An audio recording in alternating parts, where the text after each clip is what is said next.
The 2nd of April is fast approaching, and with it comes President Donald Trump's proclaimed Liberation Day. But what exactly does this entail, and how might it impact you, the economy, and global trade? Let's dive in.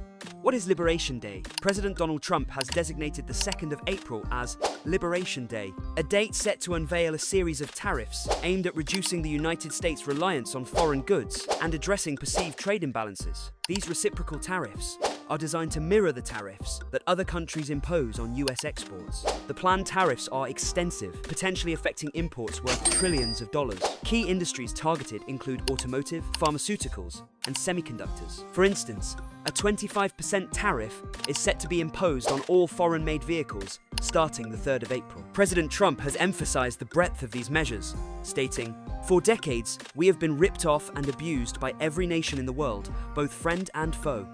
Now it is finally time for the good old USA to get some of that money and respect back." Economists warn that these tariffs could lead to higher prices for US consumers, reduced corporate profits, and a slowdown in economic growth. The uncertainty surrounding these measures has already caused volatility in the stock market, with futures falling as investors brace for potential impacts. International leaders have criticized the move, with responses ranging from threats of retaliation to diplomatic efforts aimed at mitigating the impact.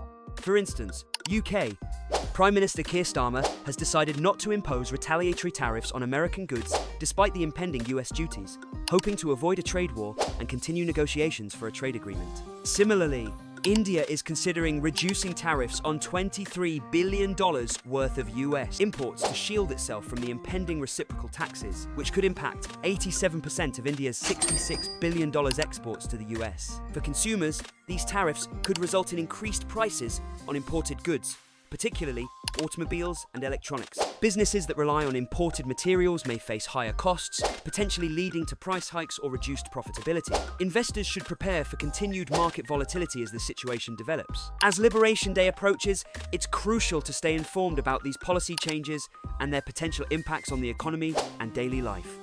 Whether these tariffs will achieve their intended goals or lead to broader economic challenges remains to be seen. One thing is certain: the global trade landscape is on the brink of significant transformation,